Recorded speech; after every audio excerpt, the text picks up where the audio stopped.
Welcome back to the Docket Dodgers.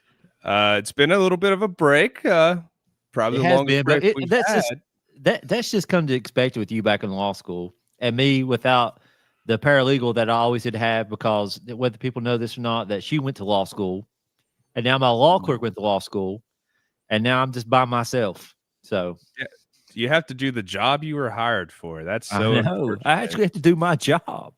And Wow. wait, I just want to say one thing. I just want to congratulate us for a second. We are the #1 podcast that live streams between Williamson and Morgantown, and this is something to be proud of. I The think number we one. are the number one. There's no one else as good as us. No, no one's doing it like we're doing it. No, they are not. No, they're not. I still think we're the top podcast in Williamson. I don't think do we have any competition down there yet? Well, maybe not in Williamson, but in Mingo County, we have a podcast. I know Caleb Hanshaw has a podcast about. He is a Christian podcaster, and he's in Mingo County, so he might beat us in Mingo County. But definitely, the ones that simulcast between Williamson and Morgantown, we're #1. We got it. So speaking of Morgantown, I had to wear my jacket today to represent West Virginia. Just beat Pittsburgh in one of the best games I've ever been to. Now, Pittsburgh is not your guys' rival, correct? No, they're like a little community college up the road. They're not very Yeah. good at sports. No, that's not a big game or nothing. No, not at all. So what do we have on the docket today, Wade? We have news, all kinds of stuff on the docket. docket. Man. Now, when it comes to it, do you want to jump into the sports law that we do, or do you want to go straight into the conspiracies in the mountains? Well, let's hold off on the conspiracies. We got to keep our one viewer in suspense. So let's start out. Let's start out with the NCAA. That sounds good to me. So we have a new lawsuit against the NCAA. I think they're getting sued, like, I don't know, every day over. Yeah, they're always getting. The NCAA is always getting sued. That's what happens when you have a monopoly forever, and then people are like, "I'm tired of this." Yeah. Hang on, let's make this a little bit bigger. Oh, work disappeared. Da-da. Oh, there we go. Yeah, people are tuning in to see us. Oh, yeah, I know. Exactly. We got to get the people what they want. But That's anyways, right. we got Langston Patterson. He plays for Vanderbilt, and there's a couple. I think he's the quarterback. Langston is. He actually has a preliminary injunction to be able to be eligible this year to play, and him and several other players that play for Vanderbilt have joined in this lawsuit. And I think there's another, maybe a baseball player that's thrown in the mix here. But essentially, what this lawsuit says is that, we all know the rule in NCAA. You got 5 years to play for. It's basically what it is. Mm-hmm. And some of these, like Langston Patterson and some of these other athletes, they are saying that this violates the Sherman Act just because that they were good enough players to play early on in their career. Even though they may have not got a lot of playing time, they still got to play. And now they have to be finished in 4 years. And then it's unfair that other players are getting to play 5 years. And this kind of hurts their ability to, having that 5th year can really help them in their NIL money, being able to be NFL ready or pro sports ready to move on after that 5th year. Well, I think this is just based on the arbitrariness of the restrictions on college athletes. Not many people get their college degree in 4 years. Right. So having that restriction of, you have to do it in this time frame. But I don't know. Out of all the NCAA lawsuits we've seen, this is the one that's the least compelling to me so far. Oh, yeah, me too. From the player's perspective. Yeah, but I understand where they're coming from. Just like I got to relate it back because I have my son's in the NCAA. He plays baseball. He got 13 innings last year, which he's a pitcher, and by any means, that's not a lot of innings. Mm-hmm. So he ate up a year eligibility to pitch 13 innings. And so, That is tough. That yeah, is he would be best served from a redshirt year. And in sports like baseball well. and Doesn't football, go ahead. I was about to say in football, as long as you play in less than 4 games, you can still redshirt. I think that's what they're saying, but they're also saying that there is a little bit of unevenness there because basketball, you can almost play half the season. Okay. I Yeah, guess that's where the arbitrary argument comes into play. right. And so they're saying that the way that they determine in each sport is a little bit unequitable. Mm-hmm. But that's just one of the claims. But the other claims are that that it's unfair because they're claiming the Sherman Act again, and this is something way that the NCAA wants to stay away from is the Sherman Act. Oh yeah, and they don't want to they don't want a Sherman Act ruling to say that they have a monopoly on these athletes, and so they're wanting these athletes essentially. This can kind of change the college sports landscape by saying that you do have 5 years now to play your sport, and it's basically the 4-year eligibility goes out the window, and it's going to be 5 years of eligibility now. Where do we stop? I don't know. It seems like, and it just seems like the players are winning these more and more, and I don't know whether the NCAA is just settling because they don't want to have some sort of judgment against them, but I feel like we're pretty much just professional athletes at this point. What's next? You don't have to go to class? Well, the players are getting what they want over and over. And I'm a big supporter of paying the players and all that, but they're going to get Congress involved. They're going to get an act of Congress, and they're going to give someone the ability to regulate college sports. Yeah, I agree with that. And I'm like you. I'm all about athletes earning money because it's something that they've worked their whole life to be able to be a college athlete. I mean, it takes a lot of time, it takes a lot of skill, it takes a lot of money to become a college athlete, a really good college athlete. And I'm okay with them getting paid for their name, image, and likeness. Mm-hmm. I'm probably different than most people. I'm okay with colleges paying them to come play. I mean, this is something they worked for forever. I'm okay with that. And I know this kind of hurts those smaller institutions, but at the end of the day, I think that I'm kind of capitalistic in a way, and I think people should be able to earn money. Well, it also hurts the smaller institutions that Harvard and Yale can pay the smartest of our youth to go be researchers. That's just how life works. That's the world. That's how business in the world works. Yeah. So this quote from their opening is: "The rules therefore have unjustified effect on suppressing athletic careers, limiting college athletes' institutional mobility, and unlawfully restraining the market for college athletic services."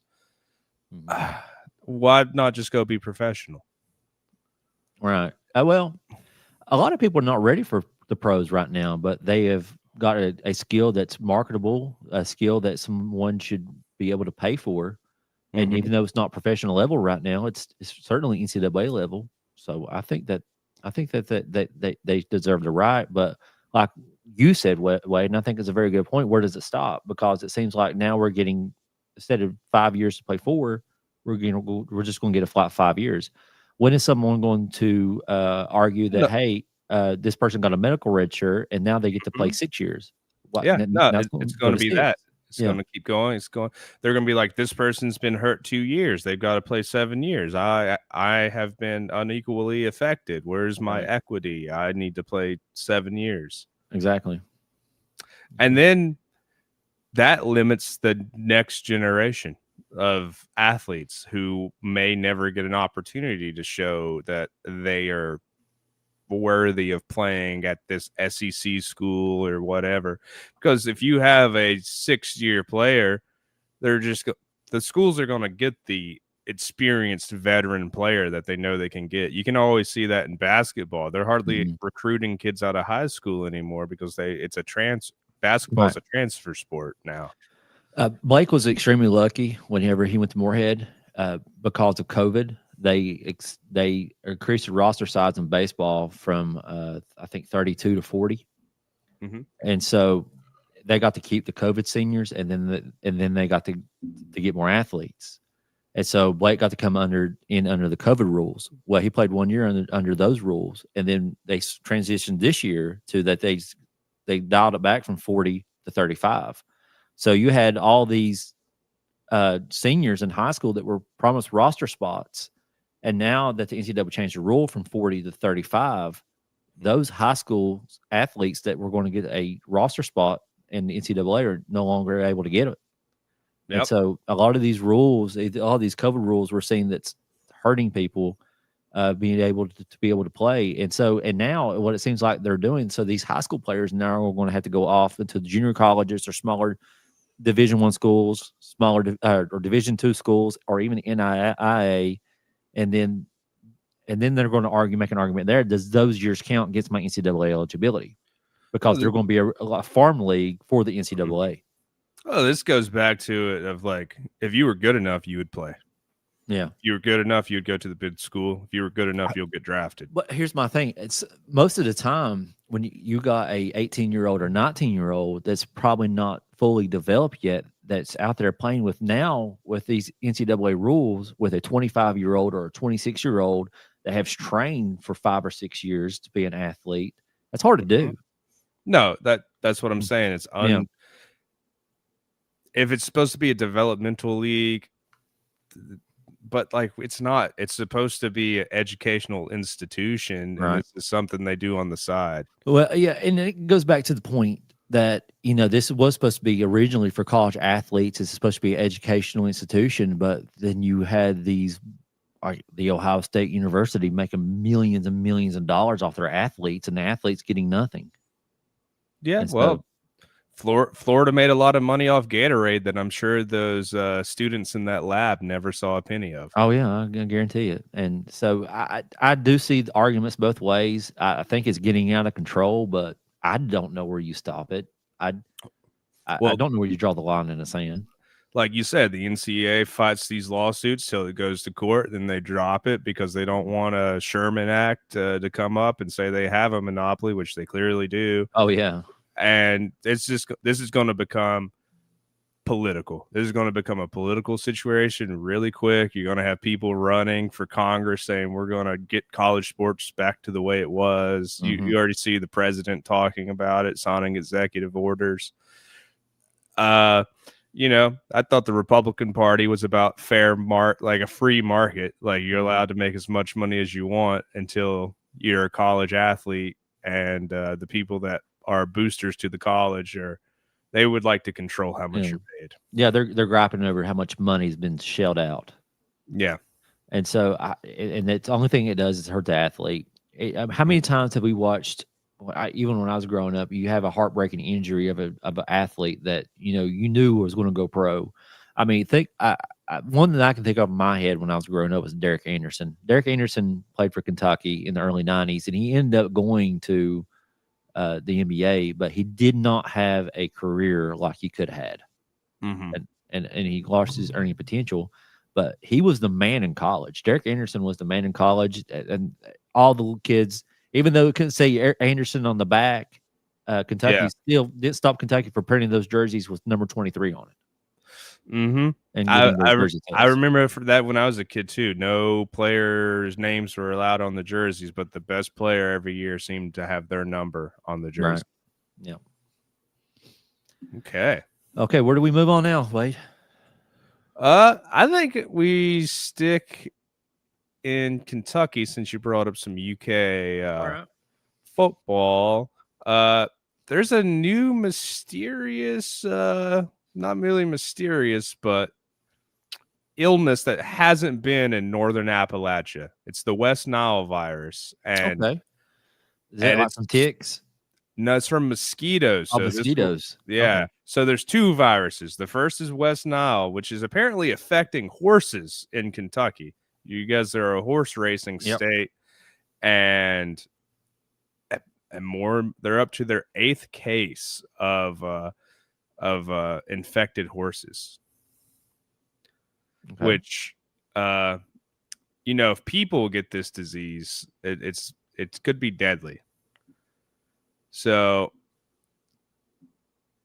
we have flu-like symptoms where horses seem anorexic or depressed. Their hair gets messed up, their skin gets messed up. You have just like pretty debilitating injuries for these horses. And when you think about how much money is spent on the Kentucky Derby and these Thoroughbreds.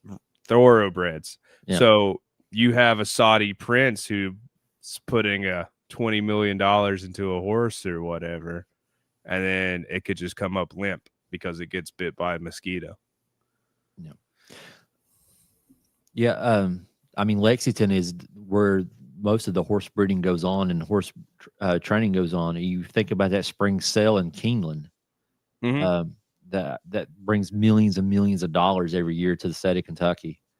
Then you had the Kentucky Derby, which brings millions and millions of dollars to the state of Kentucky from spectators and TV rights. And you think about all the celebrities that are there. I mean, this could be really, really devastating to the horse industry. I mean, they call Lexington, Kentucky, the horse capital of the world. Mm-hmm. And so if you have and this comes into the sports gambling aspect, which we seem to talk about more and more on here. If you have a horse who comes up sick before a big race and you're the owner of that horse, are you gonna let it out there that your horse is sick? Well, think about the liability if you do that. Think about the liability that that your horse is sick and you take it out there, then you potentially get other horses sick. I don't know if it's transmissional between. Nope, not transmissional. Oh, okay. Well, never mind then. Yeah. They just get bit by a mosquito. I think that's the only way to get it. Okay. Do we have a video on it? No video. I do have video of the next thing. Well, look, no. I just want to say one thing before we move on. Yeah. Rich horse farmers, and this could be totally speculative, but I've always did hear that rich horse farmers and rich property owners in Kentucky, in the early Kentucky, is what shaped the intestacy laws in Kentucky. If you die without a will, your spouse was only guaranteed a life estate in your property, and then after that, it went back to your family, like your paternal family, and that was a way that these rich, wealthy landowners and these horse farmers kept the wealth in their family, and it didn't go outside the family. Okay. And that's the way to pass down the generational wealth. And these horses are so valuable today. It is generational wealth. Oh yeah, yeah. That's changed a little bit now. Now, if you die without a will in Kentucky, your spouse gets half of your estate, and then your kids get the other half of your estate. And so, I mean, you still get a little bit of that. Mm-hmm. But it used to be the dowry interest was only a life estate. I have a wealth transfers class. It's at 8:30 in the morning, so I don't know. I don't know anything. The next one's a West Virginia one that is really scary to me. Okay, it's the West Virginia Department of Health just recently stated to an alert on September 11th that there's a new tick that's going around, the Lone Star tick. It's from Texas in the southeast, but it's reached up the East Coast and now into West Virginia and Monongahela County, which is where I'm at. Yeah, that's where you're at. It has alpha-gal syndrome, a disease that can cause lifelong allergies to meat and meat products, including beef, pork, venison, rabbit, dairy, gelatin, and meat-based broths. Well, if you're vegan, it's not such a big deal. Well, if you're a meat eater, that sucks. It's a big deal to me. Definitely a big deal to me. Imagine that. You never can have a burger again. Never can. I think I'd die trying. I have a buddy. He's actually allergic to like the wheat or gluten, whatever makes beer and alcohol. He's allergic to that, but that doesn't stop him. He just takes a bunch of allergy medicine and just My hopes for man. the best. Right here we have a video of like a nice doctor talking about it.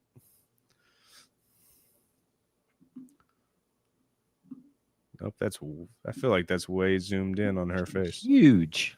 Yeah, this is There we back go. up a little bit. People know that tick bites can lead to Lyme disease, but they can also cause a rare allergy to red meat and other animal-based foods called alpha-gal syndrome. Kentuckians are more at risk for alpha-gal syndrome because the type of tick that carries the allergy is common here. Dr. Arpa Fez, an allergist with UK Healthcare, recently joined us to speak about the symptoms of alpha-gal syndrome, how to avoid it, and what to do if you contract it. If you enjoy the outdoors, you will find ticks often on your person. I have a lot of patients and friends who have, find ticks. Make sure you do a full body check. So if you Look at that thing, dude. It looks like a longhorn. Yeah, zoom in on it there. So that bites you, your life has changed forever. Well, I mean, you probably would live longer. Cut out the red meats. No. But you Because probably wouldn't live like it would. The quality of life would go down. I don't think I would make it a week. I don't want to live like this. This is horrible. I'm eating broccoli. I love broccoli, but like I like a little bacon on it. It turns you into a tick bites you and turns you into a rabbit. Oh my god, that's just the worst. That's reverse Spider-Man. Yeah, that is reverse Spider-Man. You get bit and lose all your powers.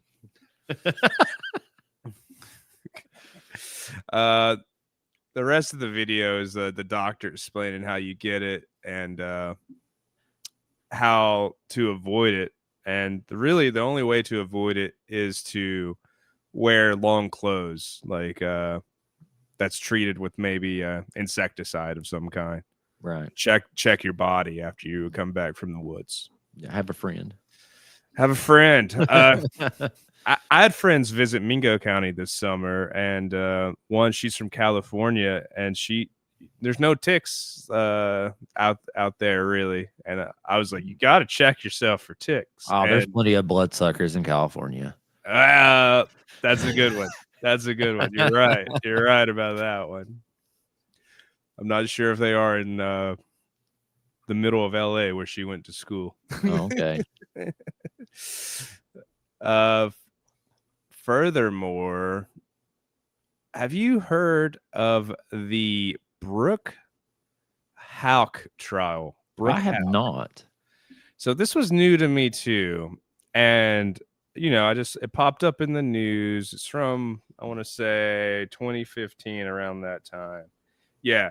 So it's about the murder of Crystal Rogers. She was a mother of 5. Oh, I have heard this. This is going to be this is right down Randa's alley, man. I'm here to tell you. Is it? Okay. Yes. Yeah. Me and her vibe on some stuff. Yeah. Like that. We have very similar stories. Just to let all our fans know that Randa and another attorney here in Williamson, they are going to start their own podcast. When is it coming out? They are waiting on their stuff to come in. They're not like me and you. Me and you will shoot a podcast in a dark alley. They got to have everything pretty and ready to go before they can do anything. So I think the people are here for that dark alley. I do too. And I think that I think we do more with less. We do.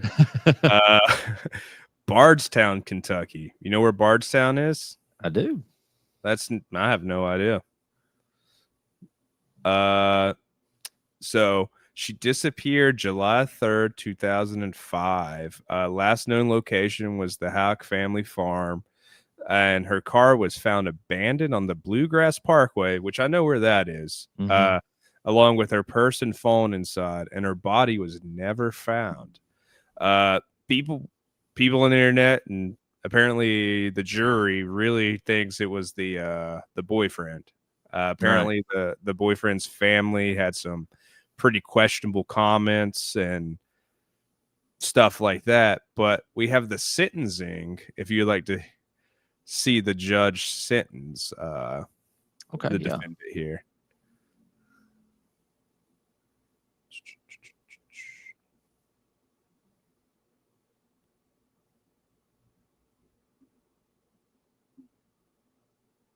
So I got us a nice little up and down here, so that way we can for TikTok and making little later. TikTok. Are we on TikTok right now? Or are we just We're making not, videos but for later, whenever we do our clips. My friend Joe's been complaining. That's how he likes to watch them, is on TikTok. For Houck's case, it's the sentence of the court that he be confined in a penal institution, therein to remain for a period of life upon his conviction to murder, principal, or accomplice, and 5 years for complicity of tampering with physical evidence, with those sentences running concurrently for life, which is in accordance with Kentucky law. I will take the two matters under submission. There's pending motions. I hope to have all the paperwork filed on Monday. And at that point, the appeal process can begin. Once I have signed the judgments and any other orders related to this case, the clerk's office is going to send copies to counsel. So, life sentence handed out there for a murder. No body, no murder weapon. A lot of testimonial evidence. Maybe some cell phone records from what I read, like tracking locations and stuff like that. But no body. I think that's hard to convict someone for murder with no body. Right. It is. And that hops into that circumstantial evidence thing. This guy might have a good thing for an appeal. I didn't watch the trial. I don't know what type of evidence that they have, but I mean, you're saying that we have no murder weapon and no body. So did they have no DNA? Did they have anything like that? I don't know what they had. From my limited research, I have that he lied about what he was doing on the night she disappeared. Oh no, he lied. He said he was driving around doing business, but the driving around standing on business. Yeah, he was thinking to not drive, but I believe his cell phone data and calls show he was at his farm the entire time. Family behavior. Apparently, the family hated the Rogers and said to get rid of Crystal and for her not to be around anymore. The defense said these statements came out of inconsistent witnesses and were taken out of context. Right. Also, the motive that the prosecutor said is he did not want to lose custody with his young son that he had with her. Well, but how is that? What was he charged with? Guilty of murder, either as a principal or an accomplice, and tampering with physical evidence. Okay, so how do you prove that she died as a result of him? You can't even prove she's dead. You can't even prove she's dead. Yeah, exactly. And how do you prove intent? I mean, you're proving intent from circumstantial things as things that other people say. Mm-hmm. So there was zero direct evidence in this other than he was at the farm and his family hated her. I mean, that's almost every relationship that I know. Yeah, that's how many people do you know that get along with their in-laws? No. I mean, what was it, like 60 or 70%? I'm really lucky. I get along with mine. Mine are like awesome. But that's the old joke. Like Yeah. the mother-in-law hates me. Like that's yeah.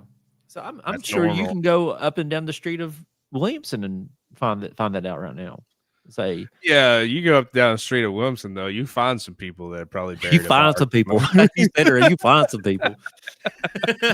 Find some people.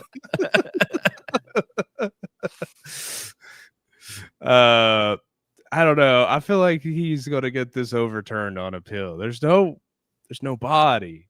Right. You hear all the time of, okay, most likely he the evidence probably leaned towards he's probably responsible, whatever.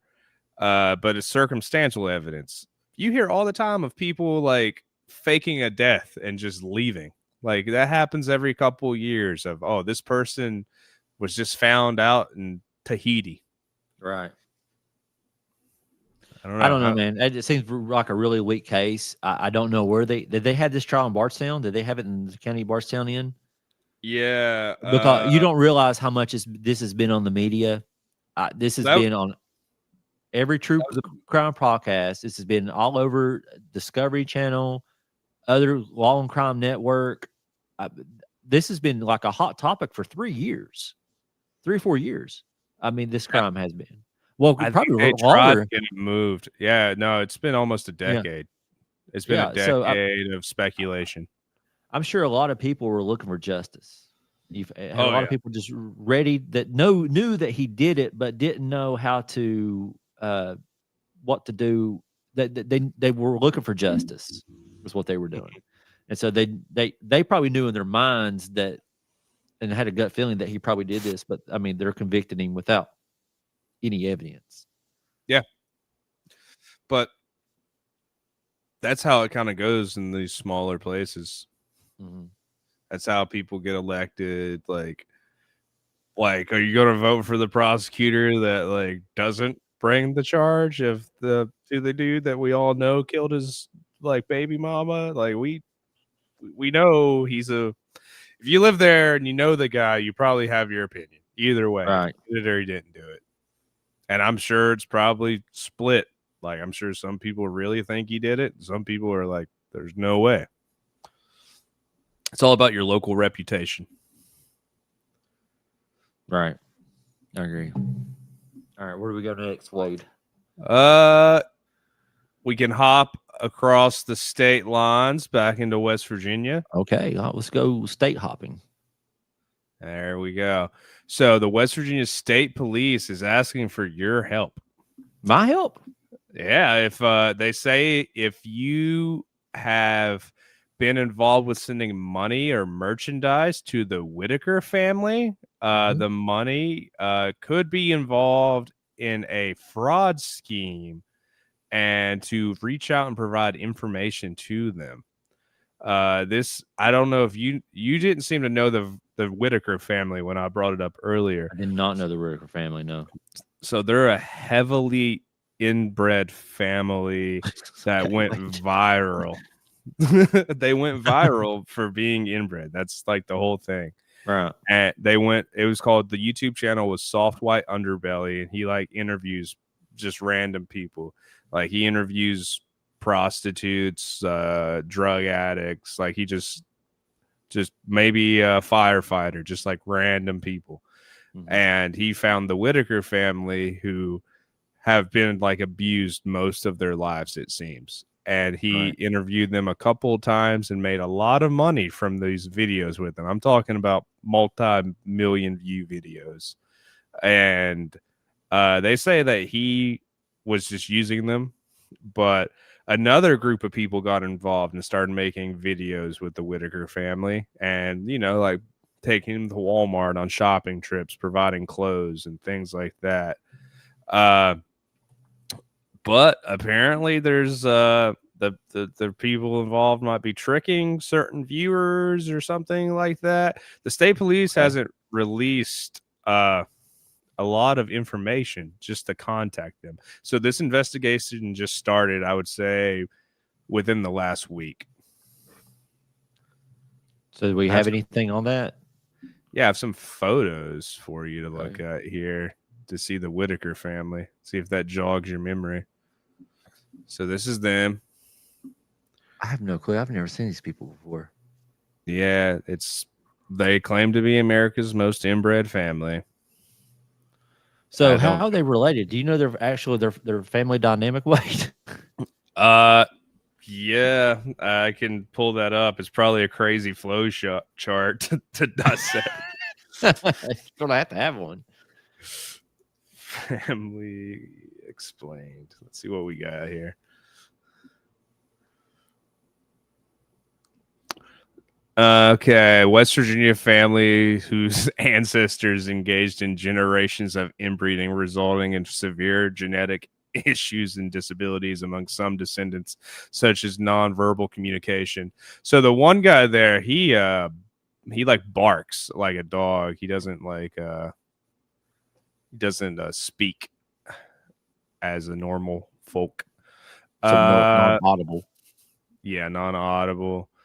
I believe it was like a father, like was I would say assaulting his daughter, and then assaulted more. It was like a whole multi-generation of. Okay, Randa says she watched them, and it's really sad. It is. I feel like they were abused by not only their family but also the media that's kind of surrounded them. And now apparently they're being abused even more because of this fraud investigation. So were they on like some sort of channel that you could watch, or? Yeah, the Soft White Underbelly YouTube channel. Oh,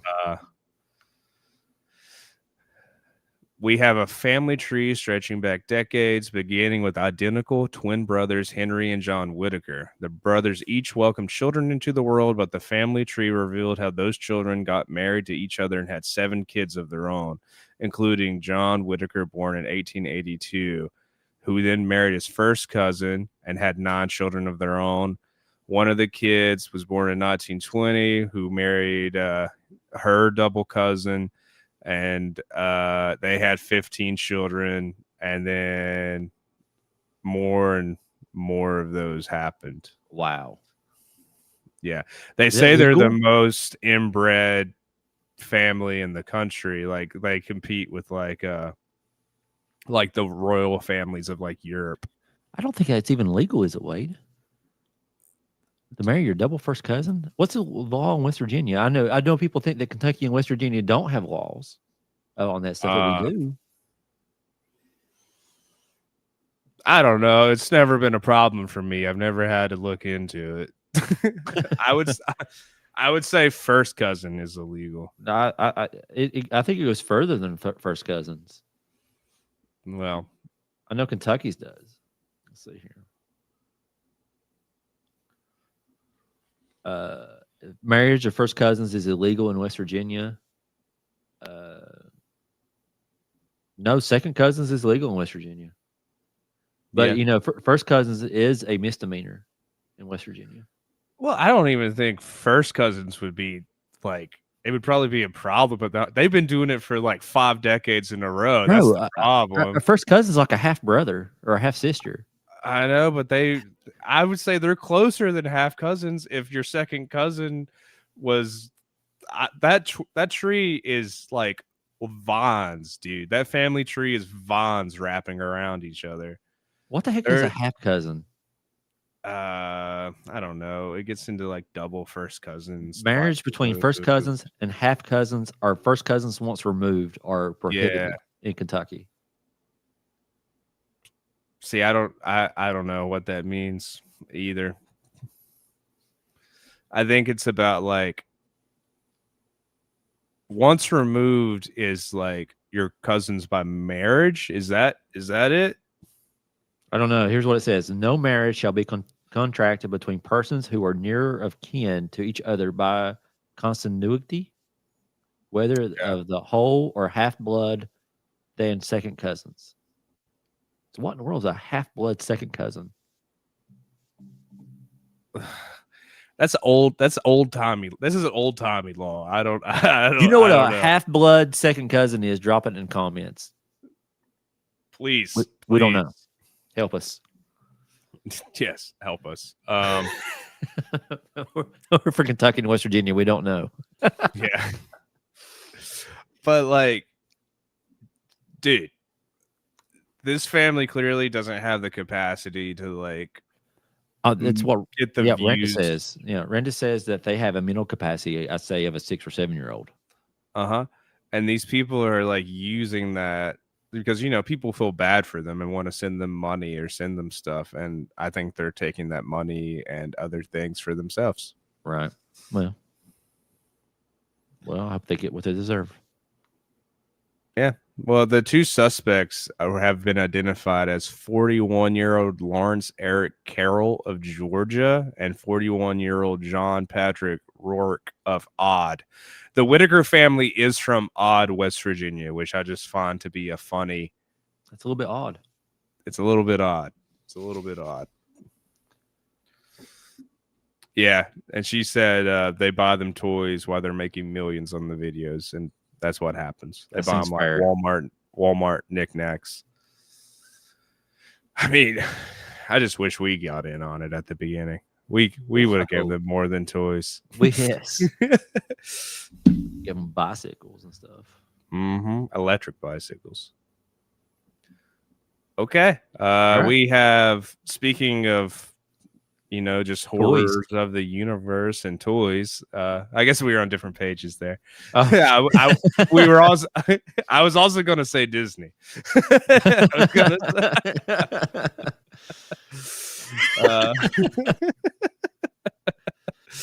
say. We have a lawsuit against Disney and Disneyland employees. It's a pretty large class action lawsuit over living wage claims. Yeah. So how many people were in this lawsuit, Wade? 51,000 employees, which is Disney has 51,000 employees. Yeah, well, they probably have more than that. These are just like the lower employees. Wow. Well, you got to think they're running all these parks around the world and in the country. How many Disney World and Disneyland are like cities? Like, they're their own special entities for purposes of like government and tax. I think DeSantis at one time was going to like revoke Disney Worlds, or is it Disneyland? I can't remember which one's which. I think World is in Florida and Land's in California. Yeah, and so he was going to I guess over the DEI stuff was going to revoke Disney World's special tax status or whatever. I mean, I don't think you want to pick a fight with Disney. That's probably why we all know DeSantis wears heel lifts now, is because he picked that fight with Disney. Apparently, this is mostly about the California one. So this is Disneyland. Orange County Superior Judge William Claster gave final approval, citing the settlement as fair, reasonable, adequate, and consistent with public policy. So how much was it? Well, total, it was $233 million, but about $180 million were paid directly to the class members, which I would assume is the workers, and the rest will go to attorneys and probably their experts' administrative cost. Yeah. So you have a how many million dollars against Disney?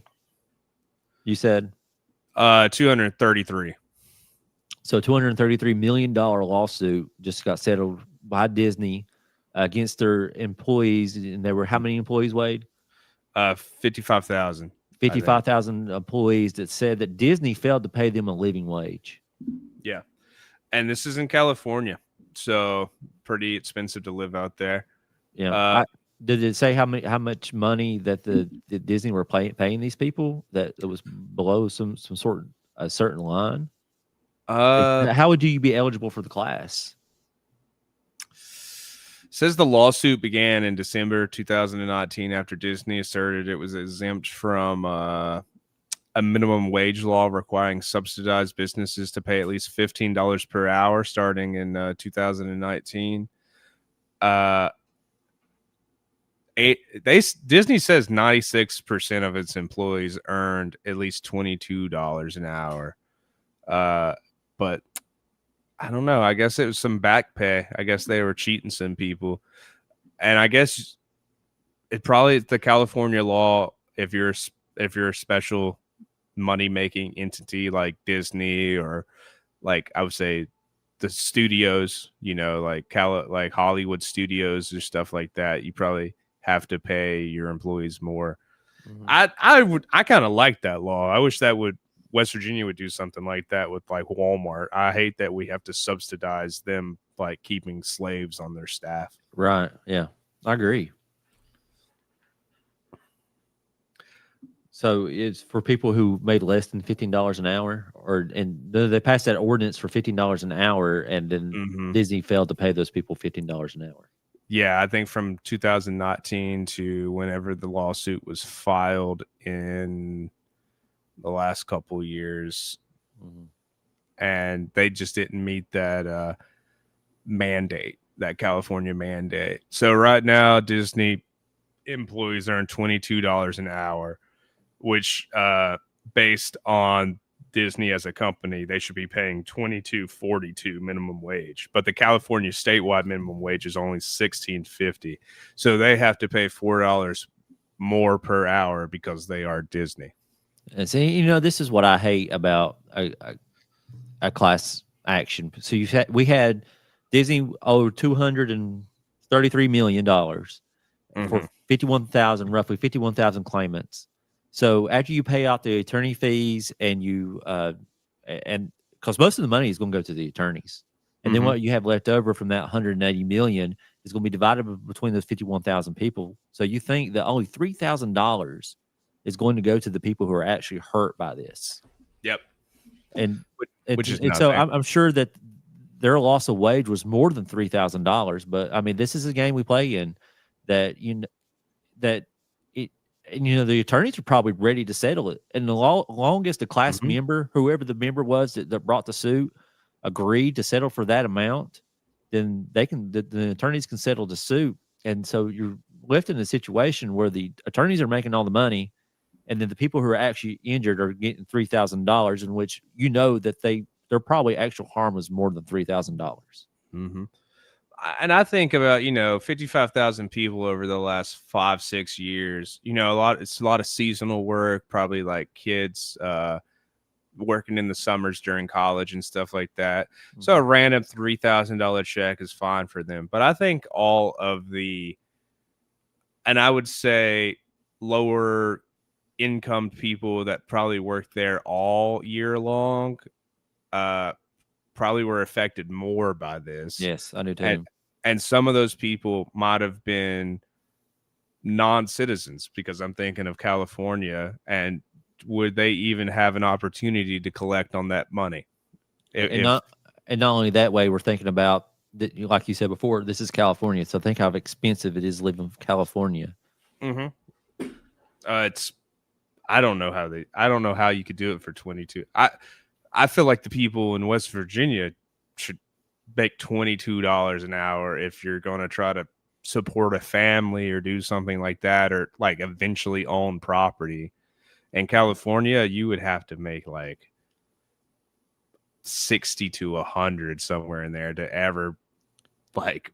Oh, this is in Anaheim. Reasonable. Think about how expensive to live in Anaheim. I would say a lot of the workers live together in homes with like 6 people in a room or something like that. Okay. Now, are we into the juicy stuff now? We're into our closer. This is the what people come here for, the Lecture County conspiracies. Okay, let me pull it up. Let's not bring up the documents totally, Wade. So that way we have clips to do. Yeah. Clips that we can post. Because, I mean, that's where the majority of all of our views come from. Are millions and millions of the Docket Dodger fans. Millions and millions. Let me pull this up here so we'll get ready to go. Okay, so we had, since September the 1st, we have several motions filed in the Mickey Stines case. One of the first ones that the Commonwealth filed was a change in venue. We talked about that last time. Commonwealth wanted to take this out of Letcher County because they thought, and we were really hurt by this, Wade. I don't know if you remember, but you remember how upset I remember. You think I forgot? You think I forgot about these half lawyers? I don't even think they're real lawyers at this point. They're not real lawyers. If you don't do your research and know that the Docket Dodgers is the number one source for the Mickey Stines Letcher County Sheriff's case, then you don't know anything about it. Yeah. So you what don't the know. Commonwealth did, What are you even asking for? right? So what the Commonwealth did, they filed this motion to change venue because they were talking about the media coverage. And so when you look through exhibits, not only do you not see the docket dodgers, you have these small media companies like Mountaintop News and Appalachia News on their Facebook page. And granted, even though these are small media outlets, they're huge to Eastern Kentucky.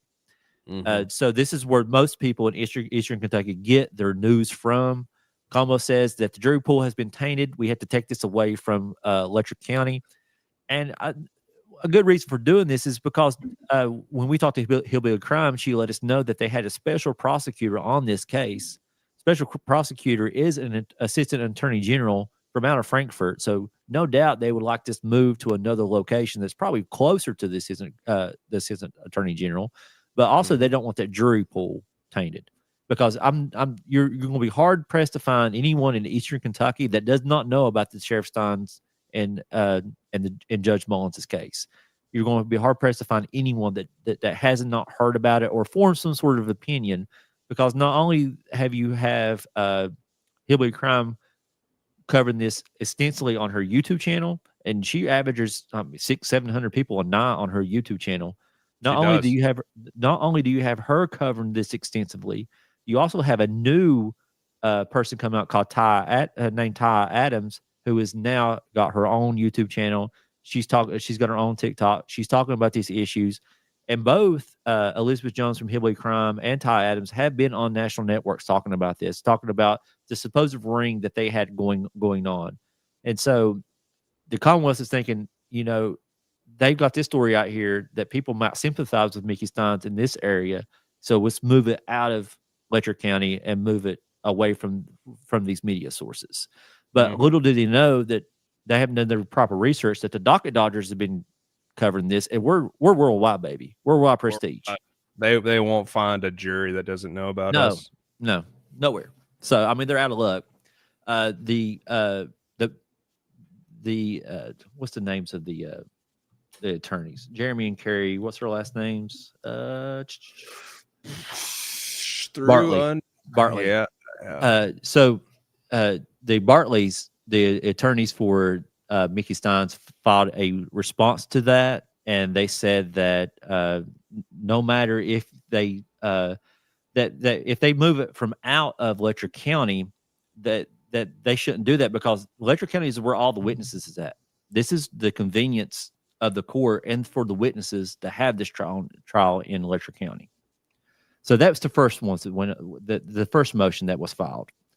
Now turning to another motion that's been filed, it's a little bit more juicier. Wade, do you remember the motion that the Bartleys first filed on the indictment about the grand jury proceedings? Yeah, they had problems with the recording of certain aspects of the questioning. Mm-hmm. And also they said that the officer, the deputy who testified, or the state trooper, whoever testified, I think it was maybe a deputy that testified, said that in his opinion, Mickey Stines did not seem like he was having a psychotic break. And the Bartleys then objected to that and said that was improper, that they shouldn't have done that, that he's not an expert. How is he going to testify to the state of mind? But there's a new caveat to this, and they have renewed their motion, Wade. They found out whenever they took Mickey Stines to the jail, that they took Mickey Stines to Kentucky River Hospital between September the 23rd and September the 24th, before the grand jury convened to indict Mickey Stines. And the medical staff at Kentucky River Hospital said that Mickey Stines seemed like he was suffering from a severe psychotic break. And so now the Bartleys have renewed that motion and said that not only did in their first motion say, not only did that officer give expert testimony, he's not a medical expert, how would he know? Now the Commonwealth has intentionally misled the grand jury about Mickey Stines' state of mind. Well, the fact that he's testifying as some sort of expert on mental health when they actually had an expert on mental health, and they're not giving that evidence to the grand jury, seems just wrong to me. And if you want to pull up that motion, Wade, I even think that the in that motion that they said that the Commonwealth at the time knew that this report from Kentucky Kentucky River Hospital was done, and that the professional there said he did suffer from a psychotic break. Yeah. An indictment returned by a legally constituted and unbiased grand jury, if valid on its face, if enough to call for a trial of the charge on the merits. However, dismissal of an indictment by a trial court is appropriate if it established that a violation substantially influenced the grand jury's decision to indict. A grave doubt that the decision to indict was free from the substantial influence of such violations. And that kind of seems what happened here. Yeah. So and the courts will not overturn a grand jury's finding of probable cause for indictment. I mean, it's got to be extreme circumstances, but I think that the case that they cited here was Baker versus Commonwealth, or Commonwealth versus Baker. It was a Court of Appeals case. And it says that if you intentionally mislead a grand jury, and in that case, they were talking about the type of weapon that this person had used in commission of a crime, and they described it as either a metal pole, and it was actually a baseball bat, or maybe the other way around. And that was enough to set aside a grand jury indictment. And now you have the Commonwealth, and through its officer, they're alleging that misled the grand jury on what Mickey Stein's state of mind was. So I think this has got good grounds. This motion may be very well taken, that they may get this indictment dismissed. But Wade, we got to think on the other hand, what do you think is going to happen if they dismiss the indictment? What do you think is going to happen? Oh, they're just going to indict him again. They're going to recharge him and indict him again. So I think I don't even think he even gets released from jail until there's a new indictment. Because, he doesn't get released. No, I don't even think he will get released. And we can go back and forth about the constitutionality of that. I've had several discussions myself on whenever, just on preliminary hearings, whenever we dismiss because the officer didn't show in time for a preliminary hearing in West Virginia. We make that motion to dismiss. And it seems like they get a new criminal complaint before they even get out of jail. We have this discussion all the time. I've not seen any case law in Kentucky. I don't know how Kentucky interprets. Are they supposed to release them before they recharge them? I would think so, because I mean, you're still in custody, in my opinion. You were never released from custody. Yeah, never released. And if the charges are dismissed, I don't know. I feel like they could just have it ready to go, though. The warrant, his arrest warrant, instantaneous from there. But do you have to wait for another grand jury for this one? I would think so. I would think so too. So I was going to try to see what the next motions were. On the next motion. So the other motions that were filed is that they had a mental evaluation done on Mickey Stines through the courts, and as you know, that's usually done by the state. You can make a motion for an evaluation. They'll go to a state certified forensic psychologist who will evaluate the defendant. And they had that done. We can't see what it is, but we can make a estimated guess on what happened, Wade, is because now the Commonwealth is wanting a second opinion. So if I was giving my best educated guess, I would say that Mickey Stines, that evaluation came back that Mickey Stines was suffering from a psychotic break. And they want to redo it. They want to redo. And what the Bartleys are saying is that, we've already had one done. You can't get another bite at the apple. And the Commonwealth filed its response and said there's nowhere in the law that says we can't have a second attempt at it. But then it goes back to like the doubt of the jury. Like they kept on redoing it until they got the answer they wanted. Right. Yeah. I think that's a bad look. So when we talk about state of mind, and we said, we've always have said this, Wade, this case is not whether or not Mickey Stein committed the crime. We have it on video. We know Mickey Stein's the one who done it. This is about how long, how long Mickey Stein is going to be incarcerated. This is going to be the difference between a first degree or manslaughter, or it's going to be, does he have an insanity defense? Well, there's always jury nullification. Or jury nullification. And, that's a hot topic, Wade. If you want to explain a little bit about that, why do you think it may be jury nullification in this matter?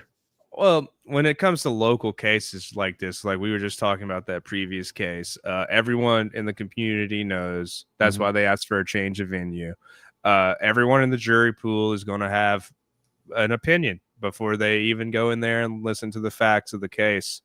And if any of the viewers have watched, is it A Time to Kill? The Matthew McConaughey movie. Just that happens all the time in cases that involve like a father shooting someone who did something to their child, like a case like that. And that's one of the things that have been floated around in this case. I don't think that's what happened. I think the sheriff was in on whatever they were doing. But, the jury could always just be like, I'm not convicting this guy. And they just say not guilty. And they say because he didn't do it. I've seen, like, when I see videos, I kind of read the comments. And I was watching a video today that I read the comments on. And it was kind of like, it was well-deserved. He's a hero and all this stuff. Because with all these past victims that are coming out, like Ty Adams telling what their story is. And I don't know if Ty Adams is what she's telling is true. It's just what she stated. But she's alleging that there was a ring going on with these young women that were incarcerated, and the judge was the ringleader on it. And now that Stines had exposed it, it was going on. With his family, something may have been happening. And that's the reason why Mickey Stines did what he did. You got some people trying to turn him into a hero for it. And like we said, we don't know if this is true or not, but that's kind of like what people are getting out into the community. And you can see how this might bias the jury pool. And that's why the Commonwealth wants the venue changed. Yeah, absolutely. That would be crazy.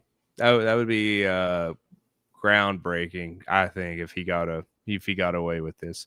I think their best strategy is saying he was like mentally defective in that moment, and he couldn't defense. Yeah, he didn't have the guilty mind. And a lot of people don't know this is just because you get an insanity defense doesn't mean you're not going to go to. It means you might not go to jail, but you might not ever get released. But yeah, it means you might go to a facility and spend a lot of time in a facility, and sometimes you'd rather be in jail than some of these facilities that you have to go to. That's the thing. If you're convicted of non-insanity, you go to jail. You know when you're getting out. If you're determined to be insane, that's up to like a state psychologist to be like, he's good to go. And they may say you're never good to go. Right. Exactly. Okay. Wade, you have anything else? No, that's the last of it that I had. Yeah. We hit an hour and we really did save the best for last there. I think we did. I think the Lecture County stuff is so entertaining. I'm so excited to when it actually gets to the case because we'll be covering every bit of it. Yeah, this is going all the way. Yeah, and guys, just a reminder for everyone: hit the subscribe button, hit the like button, and make sure you hit that subscribe button because you want to be a part of the #1 podcast that is simulcast between Morgantown and Williamson, West Virginia. No one does it like we do it here at the Docket Dodgers. We're #1 in that category. It's the whole state. We got it covered from Williamson to Morgantown. That's right. That's right. Goodbye. All right, from Docket Dodgers, I'm Matt Hager. I'm Wade Hall. And we'll see you next time, guys. I ended